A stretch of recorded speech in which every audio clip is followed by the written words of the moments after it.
Hello there, and welcome to Creatives in Conversation, a podcast series created by myself, visionary artist Robeartho. In today's podcast, I'll be speaking with artist Laura Yuile.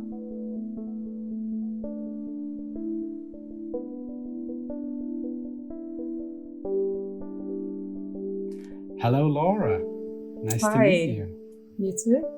How are you doing today? Good, yeah. Enjoying the nice weather, finally. Yeah, well, we haven't been getting much of it, have we, really?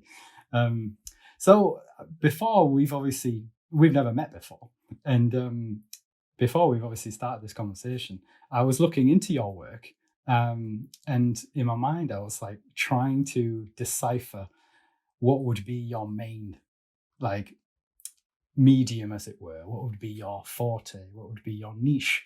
And I don't think it was necessarily a fair sort of category or fair objective for myself to be doing, because it seems to be that you do quite a lot of things, Laura. Obviously, within the podcast theme, some people might not see what it is that you make, because what I intend to do is always put the images of the artwork into a video. But for those who aren't listening, would you be able to describe to us what it is that you create? Overall, you mean, like? Yeah.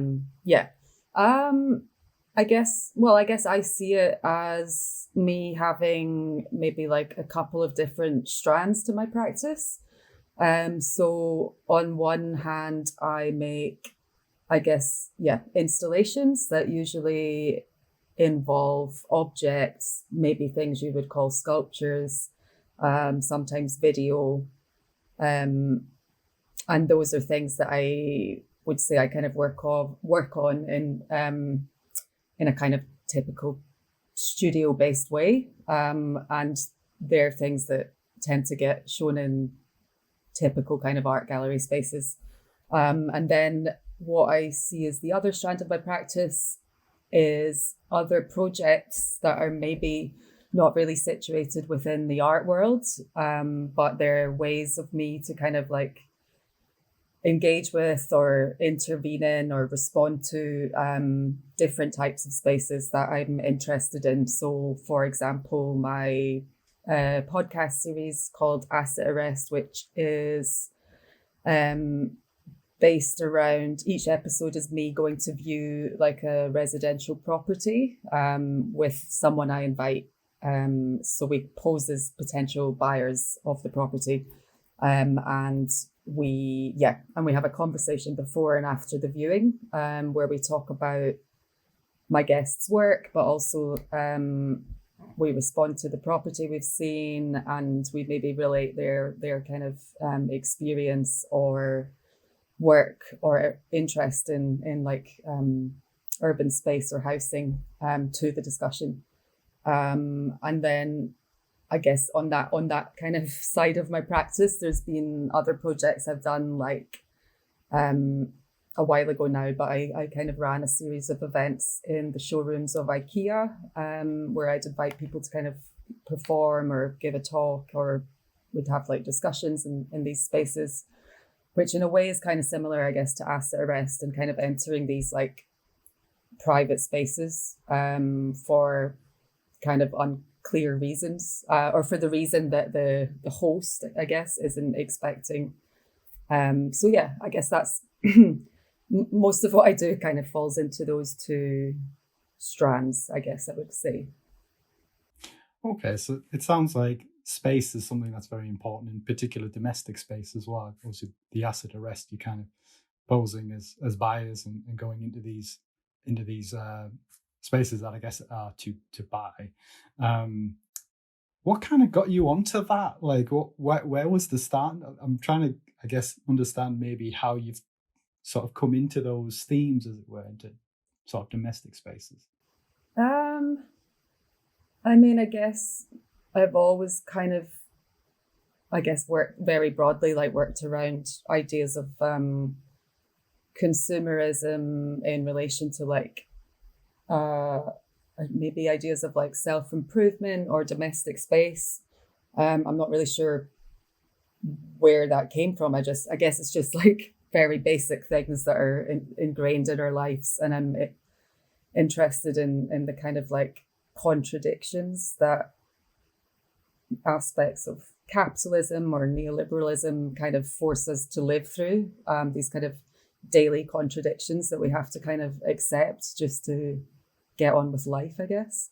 But then specifically like the luxury properties came just from moving to London I think I moved about 7 years ago, and, you know, walking around, like so much of the city's just kind of boarded up building sites, like trying to sell you luxury apartments before they've been built. And I just kind of wanted to like go in and access these spaces because people don't usually get to see them. Like you kind of just have to imagine them based on the CGI renderings that they make of them and cover the hoardings in. So yeah, at first that particular project or kind of research just came out of like just being interested in accessing these spaces, and I didn't really know why I was doing it. And then for this really great festival called the Anti-University Festival, I don't know if you've heard of it, but it tends to happen every year. And then I decided to kind of do this this house viewing process as a kind of like almost like a performance. So 1 or 2 people could book to come with me to view a property. So I acted as like a kind of the middle person that would make the process easy. And, you know, they would, because it's quite intimidating going into these spaces that you feel you don't belong in. So I would make it easy for anyone to sign up and come and see the property. And I'd, you know, handle all the kind of like talking to the estate agent and all the harassment you get afterwards with them trying to sell you it. And then eventually I was like, why, like what could I do with this to kind of make something of these spaces public?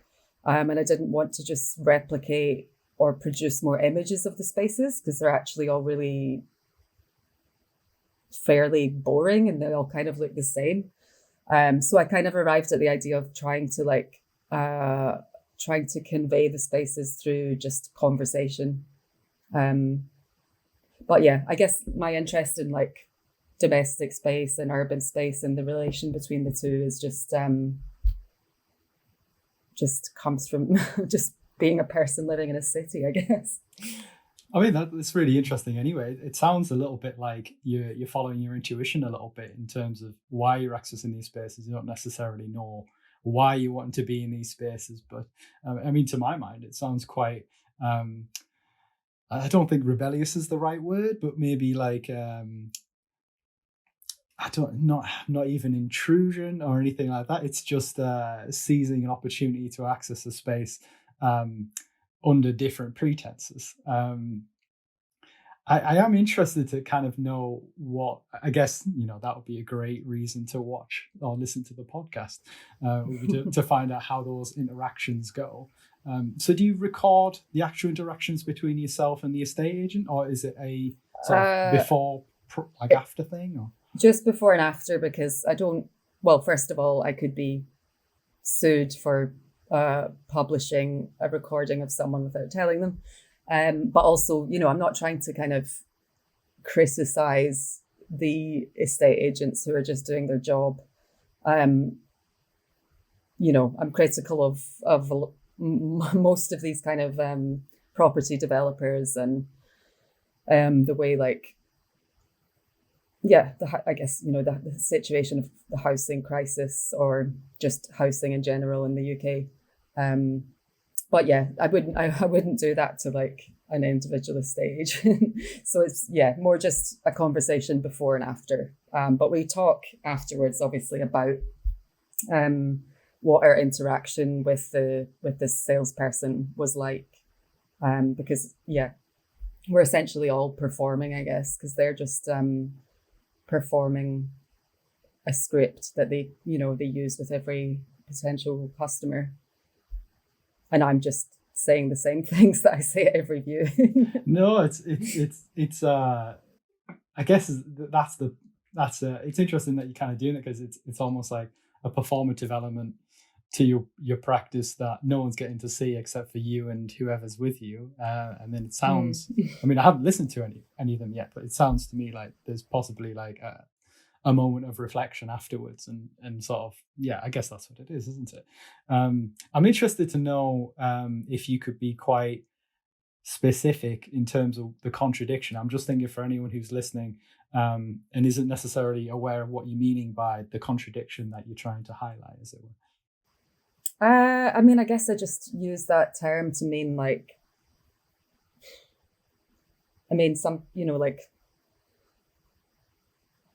everything feels like a contradiction in a way. We kind of, we can, like, I guess even an example relating to asset arrest would be like the fact that I do find myself, even though I'm being critical, I'm being quite seduced by these houses. And I think, there's this like, it's that like constant kind of struggle between knowing that things are wrong and being critical of them, but either having to kind of engage in them just for survival purposes. Like, I don't know, like having to buy cheap clothes that are badly made with exploitative labor because you can't afford to buy something more expensive, or all these kind of like situations you get stuck in because of like financial reasons or insecurity. And I think, I don't know, I guess stuff like that really felt kind of exaggerated through the past year with lockdown and COVID and all of us kind of going a bit crazy at home. But and realizing that it was a moment where we could kind of slow down and reflect on things and maybe work towards changing certain things in the world. But ultimately, a lot of people were just kind of comforting themselves with like shopping online, and Amazon did really well out of it. And so, I don't really, maybe I'm not being very clear about exactly what I mean with contradiction, but things kind of like that, I guess. I think you've explained it quite well. It sounds like it's I guess as you were describing, a contradiction in your own mind, which is that maybe there is some sort of underlying value or I guess perspective on what it is that you're looking at, and then the interaction obviously between yourself and the estate agent. And I know I've seen some of the other stuff that you've created. I've got the image of yourself looking at mannequins, going into shops and touching things. There's almost like a conversation going on about the visceral experiences that you have within I wouldn't necessarily say society, but the consumer culture that we would struggle to avoid if we living in London. As I'm imagining, living in London would be very difficult to kind of avoid that side of the city. And it sounds like you're I guess paying respect to both sides of it, which is we are all human, and consumerism and capitalist culture has done a really good job at tapping into our I don't know if it would be correct to say our mammalian side of us, the limbic system, which wants to touch things, and wants to, those the sort of primordial aspects of our being, and then there's the higher side to it, which is just like, well, this is just all terrible, isn't it? This is a contradiction. And it sounds very it's like I've kind of got like a twisting in my stomach when I'm thinking about being in a space with an estate agent and feeling as if I'm going to lose my way and maybe decide to try to buy whatever they're selling. Well, luckily I could never afford to buy one of these places anyway, but I think like the piece you mentioned that I made, just of me going around shops, like after the first lockdown, when all the non-essential shops reopened again, And I was kind of filming myself going into Westfield and like going into like every shop and touching things and then using the hand gel. And again, that felt like a kind of bizarre, like, we don't really need these shops. Everyone's buying everything online, but there's some kind of like desire to still go in and see things in person and touch things and like try things on and see what materials they're made of. But now we have to do that and like, cleanse our hands afterwards. I'm wondering, Laura, have you ever had the opportunity to look at your work in retrospect and maybe try to see if there is any theme that's sort of a constant throughout your work? Have you ever, you might have done, have you ever sort of noticed anything like that, or do you find that maybe they're not so connected? I mean, to me, they are all connected in what they're like, kind of exploring. But I don't really think of like the form that the work will take first. And I'm not really bothered about things looking like they take a coherent form. I mean, obviously I'm not a painter, so, everything's not a painting. I'm not really interested in kind of having a consistent style, I suppose. But then I know that like things end up having a fairly consistent aesthetic and theme or subject matter, whatever. But just because it's it's me making it, and there's certain things I'm interested in. So yeah, I mean, I don't see them as like radically different from each other. Are you able to say? I feel like I've asked the question, but I feel like I want to keep probing in a sense. I'm interested to know if there are some main themes for someone who hasn't seen your work and would go, okay, I'm starting to see some things in each thing that there's a particular theme in particular.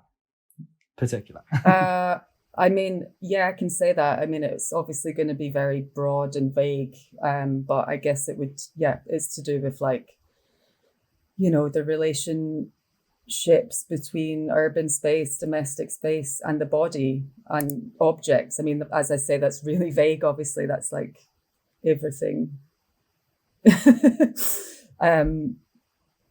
But yeah, I mean, that's basically it.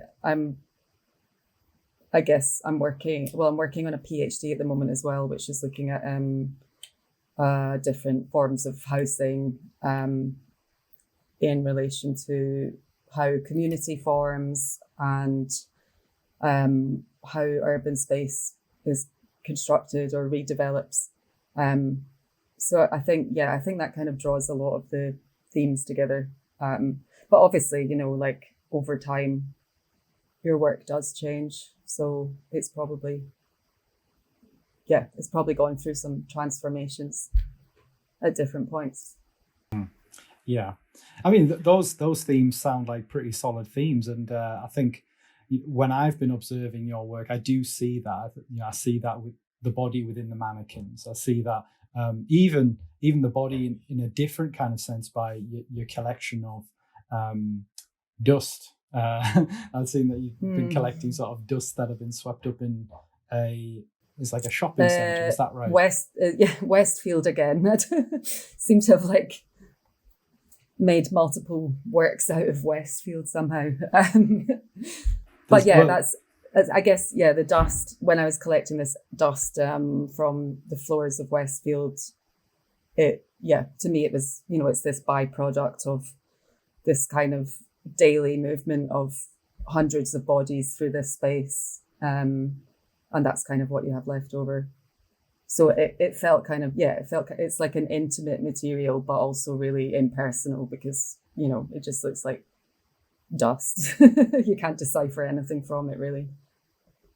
Well, it sounds very much like that's kind of like the apologies for the word that I'm using, excrement of the society that we're living in, because if we weren't all traveling through these shopping centres, then there wouldn't be this collection of dust concentrated, I'm imagining, in spaces as this is, because is it natural for for humans to be clustered together in their hundreds and their thousands, like all in this one space? I mean, that's obviously a much broader question, and I don't think we could ever figure that out. What I am interested in, Laura, is what your background is. Like, how did you, where did you come from to come into the arts, as it were? I did a BA at Glasgow School of Art, and when I look back, I'm like, I guess most people maybe are very young when they do a BA, but I was like 18 when I started that, and to be honest, I kind of just had a desire to go to art school because I enjoyed art in school. There wasn't really any real knowledge of what contemporary art was, or what art school was, or what. I just kind of liked drawing pictures, to be honest. So I don't know. I think like a lot of like teenagers, you just end up doing something because you kind of enjoy it or think you enjoy it. And I don't know. Yeah, I guess art school, it was a bit of a shock because I did realize that I didn't really, I had probably not even really seen contemporary art and had no idea what it was all about. So I think there was quite a lot of like catching up in a way to do there.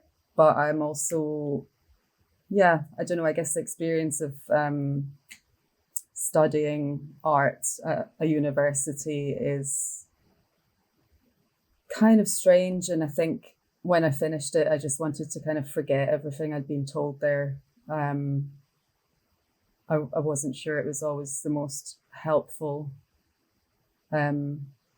suggestions that people in tutorials would offer. But no, it was that was great. And then I guess I just spent a lot of years still applying for things and still making work and living in different places, working full time, trying to figure out how to do it or what I was doing.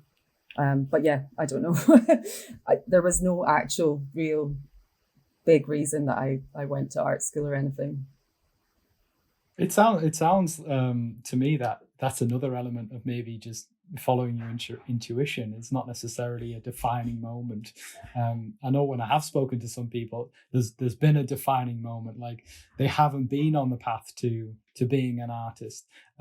So I kind of see myself in you a little bit, in the sense that there wasn't ever a defining moment. It was just, there was always like a constant pull towards the arts, like as if it was just part of your nature in a sense.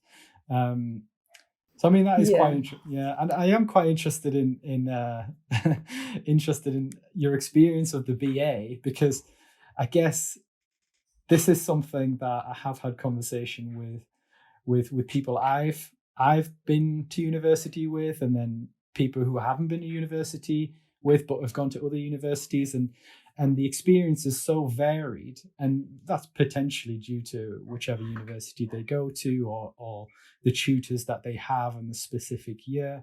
And I am interested in the question of how important is it for a creative person to go to university.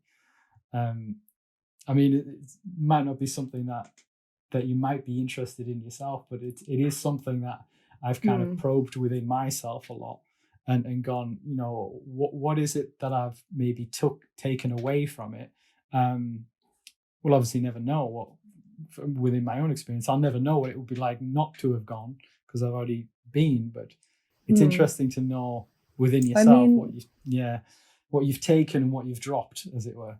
I think it is a valuable thing, but at the moment, higher education is just gone to shit, and like I don't think anyone should be paying like 12 grand a year, obviously. And because of what's happening currently at universities, I think it would be better if we just had more kind of alternative art schools and groups and places that people could go and learn and make things and do things.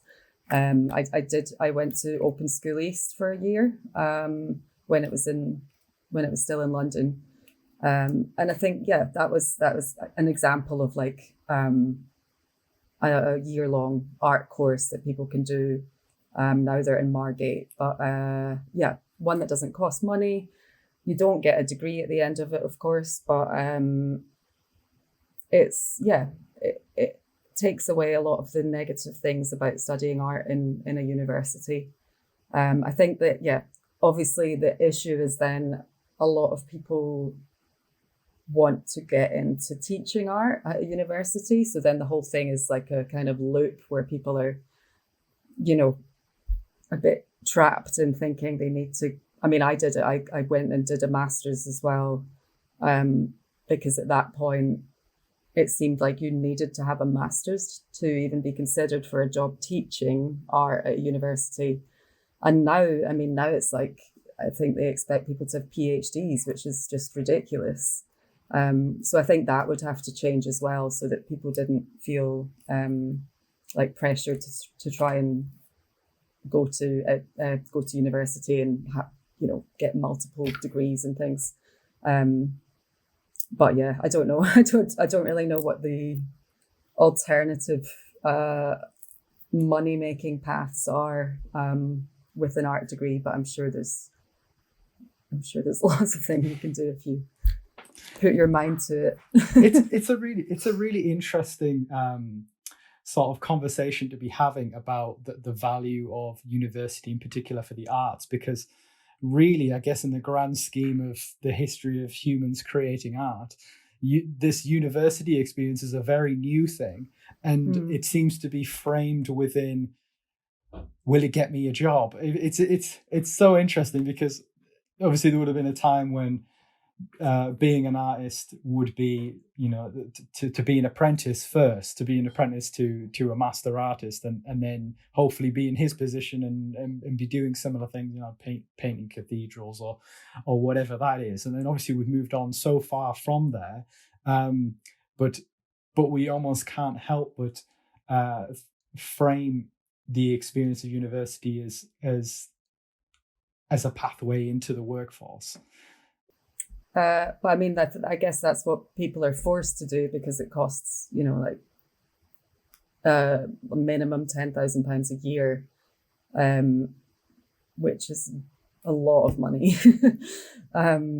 But yeah, I don't know. I mean, I think universities are already like decreasing their arts departments because they cost too much money. Like, they're not good value for money in their eyes. Because you have to provide studio spaces and workshops and things. So yeah, I think it's sad that is going to be probably squeezed out of universities anyway, and is increasingly, only accessible to people with enough money, which was already an issue. I don't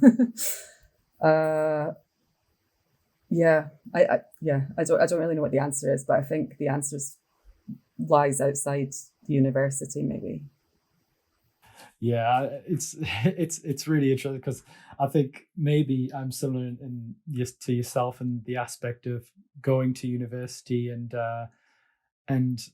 not necessarily knowing. I mean, I don't know if this is true for yourself, but not necessarily knowing what direction I'm going to go in after.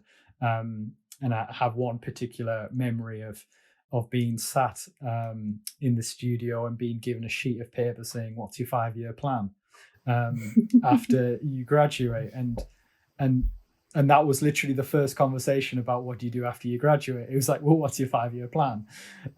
It was never. And it's like, well, the only thing that I've heard of is what you've mentioned before, which is going to do teaching. And then what's the other objective? And it's like, well, we've never really had this conversation before.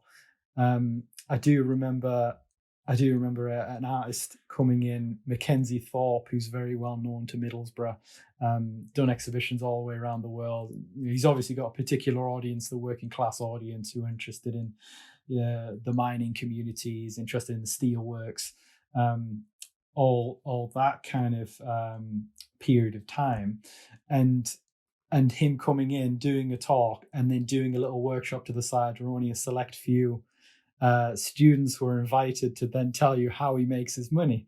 And it's just like, it's quite interesting that conversation comes afterwards to a small group of people, when there's potentially 30-40 people in the course. So yeah, that's strange. I don't think we got any discussion about what you might be able to do after our school. And then I just, finished and had probably like a complete mental breakdown and didn't know what I was doing. And but I think, this is also, I guess, like that's another kind of contradiction where, I feel like I'm making work that's critical of certain things, but then, when I finish my PhD, given the unemployment situation, especially after COVID, it's quite likely I'm going to have to be like working for Amazon or so, like just taking any job you can get.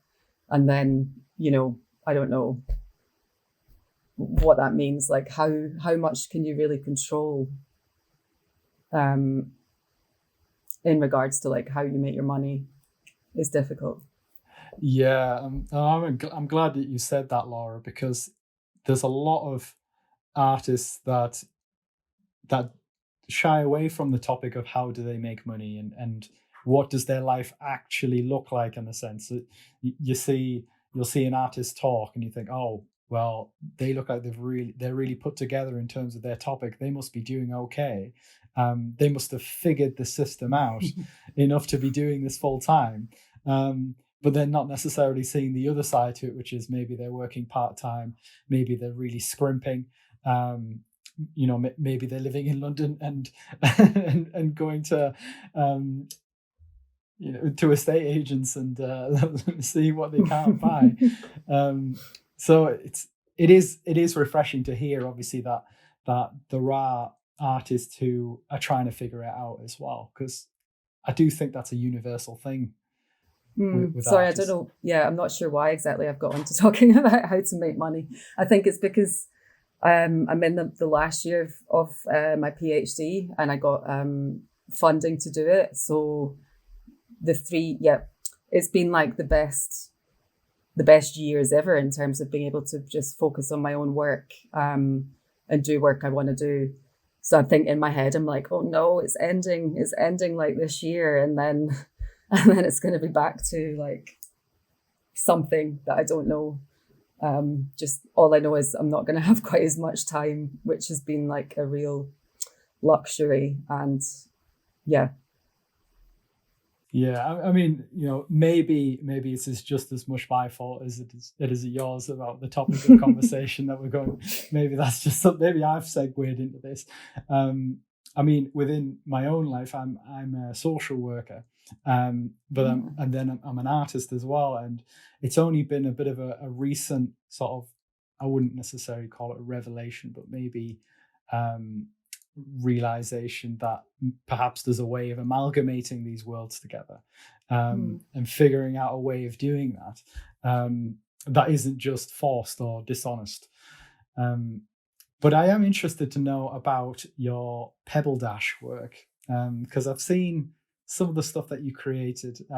Well, at the moment, everything I'm seeing is via a screen, and it's interesting that I'm obviously looking at your works, which is Pebbledash on a screen. Yeah. So can you tell me a little bit more about that work and how you got there? Because it's just interesting what you've sort of married together. I think I've probably done a few I guess groups of kind of Pebble-dashed appliances or screens. So they're all like broken or malfunctioning appliances or devices that people have. I've found them on the street, or people have wanted rid of them, or if it's a huge flat screen TV, then usually they might want like £10 or £20 for it, because apparently you can still get something valuable out of it. But I think originally the idea came from like something really basic like walking down the street, and there's just like thinking about people throwing things like fridges out on the street, and just how you have this weird clash between inside and outside, where you kind of suddenly see like a group of appliances kind of sat on the pavement. And I just wanted to make this work that was this really kind of, I guess, quite crass, or it's quite crass and blunt, just kind of sticking one kind of material onto these ready-made objects. But for me, the work kind of speaks about ideas of obsolescence and desirability in terms of technology. And these objects have usually, especially now, a very short lifespan, and they're very the materials are not exactly going to disintegrate anytime soon or go anywhere. So there's just this constant like shifting of things out of our sight when they're no use anymore. And Pebbledash seems a bit like that, like it's maybe to a lot of people, it's not a desirable house surface. Like it's maybe not fashionable anymore, but it's also like a material that's really hard to get rid of. So to me, it's kind of about this like relationship between maybe technology and architecture or architectural features, and how they become obsolete or go in and out of fashion or whatever. And also in Pebbledashing them, for me, it kind of also then relates to like ideas of how different functions are now hidden in technological devices, like the idea that our phone might be listening to us, or a bin in the street might be watching us, or like there's a networked bin in the street, and it knows who's walking past it at any time. It's kind of like by camouflaging the actual object itself. I kind of wanted to think about that as being quite similar to the way that the screens or objects themselves hide something else. Like there's these different layers, if that makes sense. Yeah, it's really interesting. The image that kind of came to my mind when you were talking about Pebbledash, and obviously the relationship between, I guess it's the same thing, isn't it? The relationship between architecture against of a building. That's like the exterior of a building. You see this Pebbledash. It's something that you probably wouldn't want to touch. And it's interesting, obviously absorbing these items which have become defunct, but then also kind of connecting that with I guess exteriors of buildings. So as you're saying, like bringing something that was usually inside out, it makes me think of I'm struggling to figure out what they're called, but the image of, well, not the image, but the process of absorbing items hung up from the ceiling of a cave, and then they become absorbed in, I don't know if moldavite's the right word, stalagmites. Oh, I think it's. Well, you mean they become part of the cave? Yeah. Okay. I can't remember the name. I'm trying to remember the name.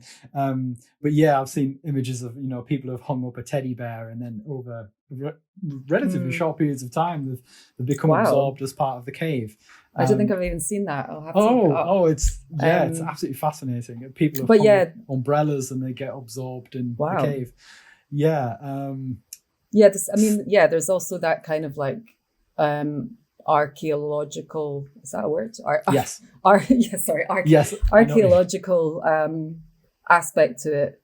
And at the same time, for me, the Pebbledash kind of looks like, it looks like white noise that's kind of become 3D or crystallized or something.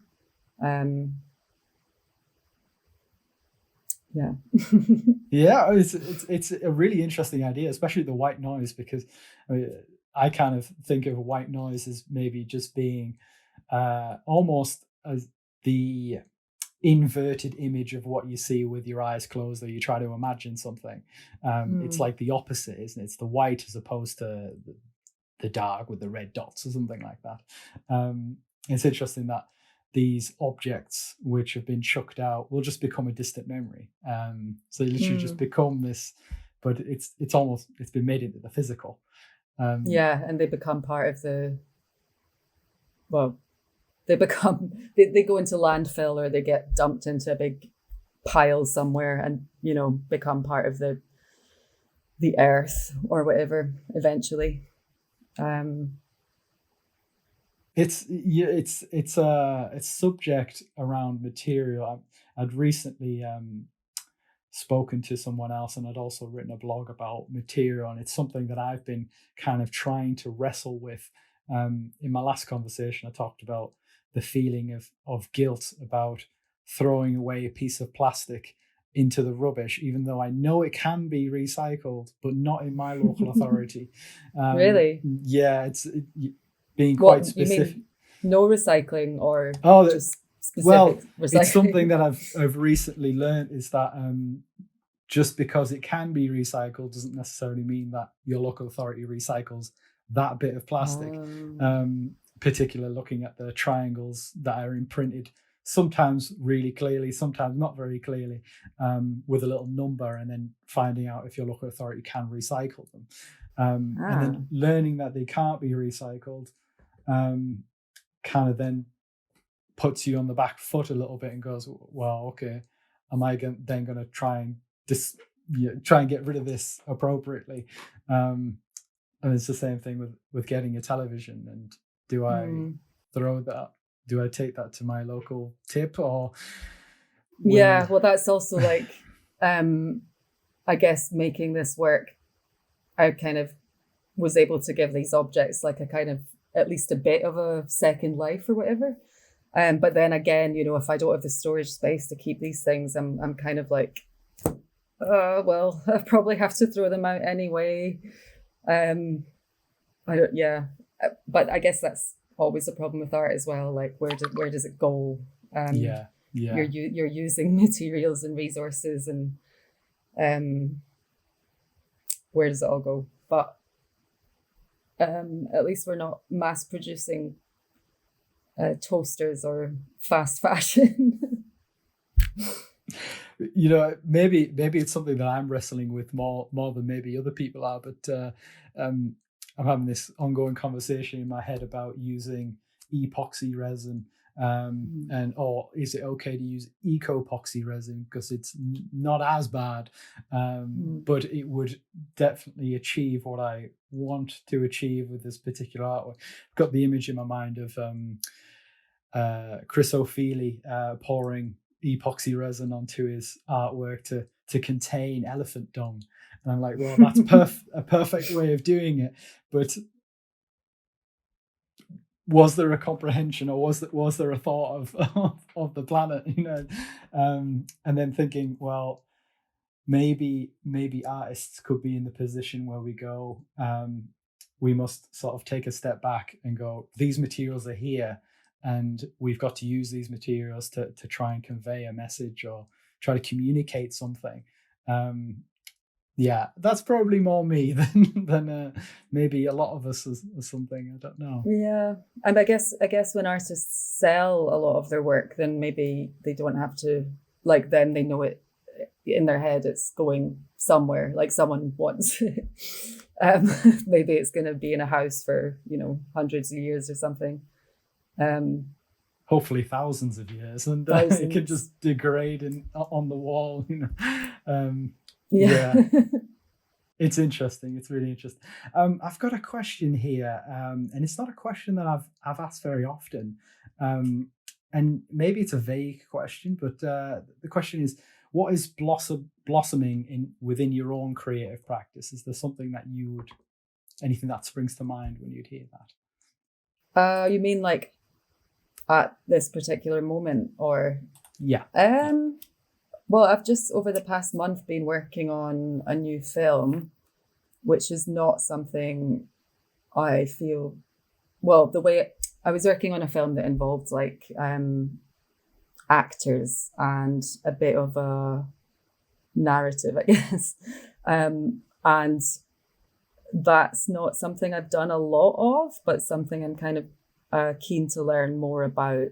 But I'm not sure if this is exactly blossoming, but I'm at least kind of realizing all the things that I don't know how to do in relation to making a film. So I'm kind of trying to address that a bit. And I mean, like literally everything from making the plan to like executing it in an organized manner to editing and recording audio and I don't know. There's a lot I'm trying to learn at the moment, I guess, that is hopefully going to be like helpful in opening possibilities with making stuff like this in the future. Well, that's quite interesting that you've decided to take on something that requires maybe not a whole new set of skills, but that definitely does demand an element of learning a whole new skill set. Especially you talk about narrative, I'm maybe thinking about storyboards, I'm thinking about scripts, I'm thinking about. I couldn't make storyboards. I tried to draw one little like picture in a square and remembered that I could not draw, and it was actually going to make things more confusing to do a storyboard. I mean, I guess, you know, if I was confronted with a huge budget, I'd just get people to do all these things and, you know, come up with the script and stuff and direct it. But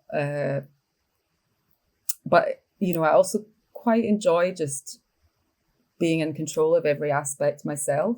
I'm just, not particularly good at the technical side of things. But sometimes that can make, I think, like quite interesting results anyway. Hopefully. Yeah. I look forward to seeing how that takes shape, especially if it's something that's been challenging you in a sense. I have another question here as well, and it's something that I always enjoy asking, just because it kind of segues out a little bit, but quite often people are able to kind of connect everything together. I think that's really the artistic mind, isn't it? Is forming these connections. One thing that you could change about the world, what would it be? Oh my God.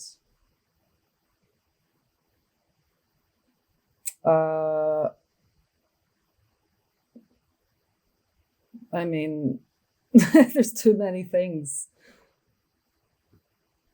I guess just for like,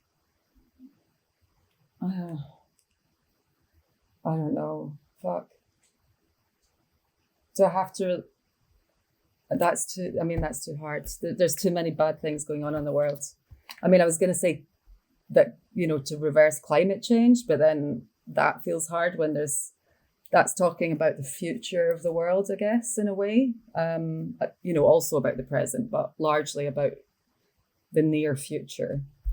But there's, you know, people dying and living on the streets and stuff right now, so maybe that's more important than making climate change vanish. I don't know. No, actually, it would be to just get rid of the 1% or the 0.1% who have most of the wealth and spread that wealth out. Maybe, just for them to be like drowned together. Very interesting, Laura. I think it is a question that is designed to I guess it's a question that it's not necessarily always fully given time to, but I in a sense I do feel like it's really fitting for creative people and people who are making stuff about the world, because when I do look at a lot of people's artwork, especially if there is a theme there's a strong theme, especially if it's about society or about culture in general. And it's interesting for yourself as well, Laura, because you're kind of the sense that I've gotten is that you're a lot of your work's sort of guided by your intuition in a sense, and forming these connections, and then they become very evident. I mean, I know within my own artistic practice that I've only ever been able to spot the connections between each artwork when I've looked in retrospect, and seeing that there is something that's being carried through each time, but maybe at the time I wasn't necessarily aware of. Maybe that's been intuitive as well. But yeah, well, I mean, I always think I'm making something that's like completely different to the other work, and then I look back and I'm like, oh, it's all this. I'm just making the same thing in different forms or something. But yeah, no, I don't mean to say we should kill the 1%. I just mean wealth inequality is where a large chunk of the world's problems are stemming from, I guess.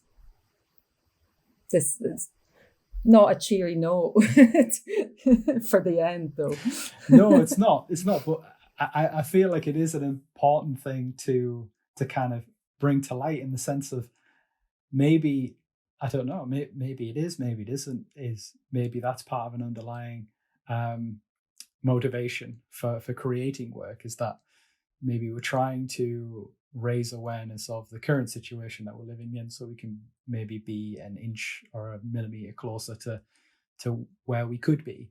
And I do really appreciate you mentioning about the current situation that we're in, and how actually being contained within our homes in isolation from others, and really the society, the normal that we were before, has allowed for a space of reflection.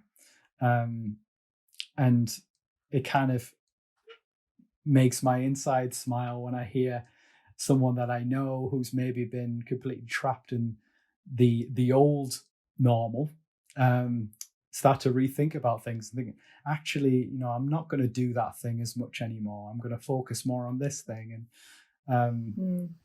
And then you obviously, you see the pushback, don't you? You see it in other areas, which is, right, let's ramp up advertising for loungewear. Let's get the COVID lockdown look. There's so many things where it's like, how can we capitalize on this in some way? And you'd mentioned about Amazon, and there's other companies as well which have been able to profit from this. Yeah, I think most billionaires probably made more money somehow. Yeah, I guess the fear is that the longer the COVID situation goes on, the more, I mean, I don't know, certainly at the start of this year, I was like, most people's energy just took a huge dip. And I don't know, I guess that's quite a normal winter situation. But hopefully some of the energy for change that was around when things first kind of went into the unknown will kind of remain, or carry on. Yeah, I agree. I'm hoping that there is that change. I'm hoping there is a turning point in a few different areas. I'm interested to know, what work would you like to create if you could, and there wasn't those barriers to do with money or time? Is there anything? Because I know some artists like to collect ideas that are so fantastical that they'd never be able to create them within their own lifetime. But I'd always be interested to know, if those barriers were lifted, what work would there be? God, I always think of these ideas, but now I'm like, my mind's going blank. This is not that fantastical or but it's certainly out of reach. But I'd really like to make like a TV show that would actually be on TV, one of the TV platforms that we now have, and be able to have people working with me that could make that possible. I don't know, I guess, but then again, I'm like, maybe I just like to kind of be in control of all the different aspects myself. But I think that would be like a kind of interesting thing try if Netflix want to give me a deal. Do you know what TV show, what it would be about? Do you know what would the angle be? Or you maybe haven't got that far yet. Or I've got various ideas, but they're all very different. So it could either be to do with no, I'm not going to say, because they're all really different and possibly terrible.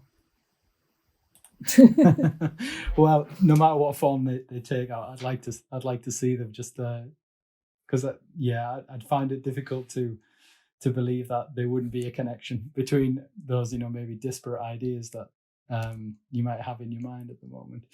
I mean, I think that's more or less the questions that I was covering. Laura, where can people find you if they want to find out more about your work and what it is that you do? So yeah, most of my work is on my website, laurayuile.com. My podcast is on you can go to assetaarrest.com, or you can find it on like SoundCloud or Spotify or iTunes or wherever the podcasts are. I'm on Instagram, I think, laura.yuile. Those are the ways to find my work. Thank you very much, Laura. What I'll do is I'll add those links into the video so people can easily find them, as well as I upload onto SoundCloud as well. SoundCloud. I upload onto there as well. I'll make sure that those links are there and people can find you, because you do have a lot of work on your website, which I know it's maybe not the best thing to do, but I don't know. I remember I can't remember which artist, but I remember when I was 19, some artist I really liked had this website that was just this gigantic list of everything they've ever done. And I liked it and decided that I would just put most things I've done there and not try to make some kind of easy to digest, coherent, slick website. I found your website looked very similar to Chris Alton. I don't know if you've ever heard of Chris Alton. Yeah. I mean, we both... Well, it's probably Indexhibit website, because it's pretty limited what you can do with it. Right. Okay. Yeah. I mean, I quite like it because it's everything's almost accessible on one page, rather than having to click through loads of tabs to get to lots of different things. And it might be something that I adapt within my own website. I think it is something that we won't go too much into it, but if there was any recommendation I'd give to an artist, is to have a website, because I don't have social media anymore, but having a website has been something where I can sort of put my own practice online without it being sort of framed within the context of social media or whatever, and it keeps me, I guess, not necessarily feeding an algorithm, but more just constructing my own practice and always being able to present it in a sense. I'm too weak-willed to leave social media. I'm just addicted, to be honest, to Instagram. But I'm not very professional on it. I'm more of just kind of have fun and do post my work sometimes as well. But, I don't take it that seriously, I guess.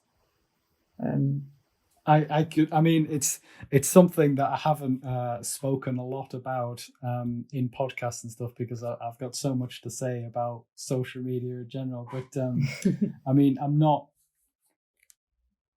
I won't say anything. I'll let people discover their own journeys with it and such. But I've made some good friends through Instagram as well, actually. So yeah. There's definite plus sides. Definitely. And and it's something that whenever I've mentioned to people that I'm no longer on social media, people do talk about why they're on it, and it sounds like a lot of people are thinking about it. A lot of people are thinking or becoming more conscious that they're on this thing, and thinking about why it is that they're using it. And it's really interesting. And for myself, it's been, I guess, a bit of a self-experiment to see what life looks like without it. How long have you not had it? 2.5 years, maybe. Oh, shit. Okay. Yeah, that's a long time. Yeah. And it's, I was going to say, you'll be back, but maybe you won't. Well, if there was any recommendation for anyone, would be to either read or listen to the book by Jaron Lanier, who is he's like a Silicon Valley computer scientist. He's got several books about the internet in general, but he's got one in particular called 10 Reasons to Delete Your Social Media Right Now. Is this the guy who used to work for Facebook or something? Or I can't remember if he works for Facebook in particular, but he does a lot of stuff for virtual reality. He was almost one of the pioneers of the internet, the way it is designed now. And he comes up with some very interesting conversation topics. And I mean, obviously this is your podcast, Laura, but for me personally, my interest is very much in the mind and how the mind, I guess it ties in with yourself as well, and the mind and the space of the mind, as well as the space outside, which is how these things interact with each other. You're looking at the digital, and then you're looking at material. There's all those aspects you were talking about, buying stuff online and then buying stuff in shops. They're two totally different experiences, but they're very much like a prevalent. It's something that's happening right now. It's something is pushing back while something else is coming to the fore. And you mentioned about lockdown and how most of us are more consumed in screens now than we've ever been before. We're having this conversation via a screen. And obviously those have those benefits. There's benefits, that you're in London and I'm up in the Northeast. So there's that. There is the pluses. So I would say that with social media, there's definitely the pluses, and it's by no means, within my own journey, it's by no means an easy thing to do, but it is an interesting thing to do. I'd struggle to even switch off for like a week, probably. I think I need help. But also I recently delved into TikTok, and that was like, I don't know if you've ever looked at TikTok, but I probably sound really old being like confused by it, but it's like next level social media. It's really overwhelming. It's like I felt like my life was being ruined as I was looking at it. It's like my mind was just being eaten. I don't know. It's like the level of narcissism just even seems higher than Instagram. It's insane. So I'm going to try and not look at that one again, at least. I've never talked about TikTok on the podcast, but it is something that I've talked about with friends, people that I care about. And if I'm completely honest, TikTok scares the life out of me. I haven't watched it myself, but I've heard it in the background, and it is very good at grabbing your attention. Extremely good at it. The talk of algorithms is something that's so current at the moment. It's an ongoing debate. How is this going to affect our lives and such? But TikTok's something that is definitely an algorithmic platform. And to my mind, maybe I'm a worrier. Maybe I am a worrier, but I do worry about the long-term impact of your mind looking at a screen that's showing you things within a very short space of time, moving on to the next thing, moving on to the next thing, and it's very quick. And it's I don't think our minds are necessarily as controllable as we think they are. I do think that our minds are actually very, very tactile, very moldable, like malleable, yeah, flexible, plastic. Yeah. I think that they are incredibly plastic, and social media scares the life out of me. So well, I wasn't. I mean, yeah, I mean, me too. But like, TikTok really was next level, and it's like I'll binge watch TV programs and get completely sucked in. But you're watching something that maybe has a duration and like a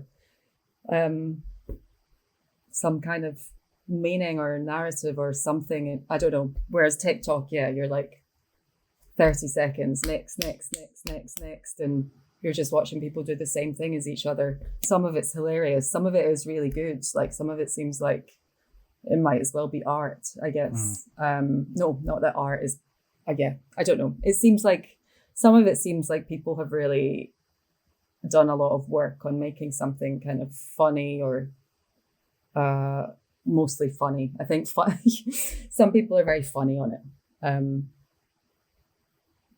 But yeah, the short snippets is like very overwhelming.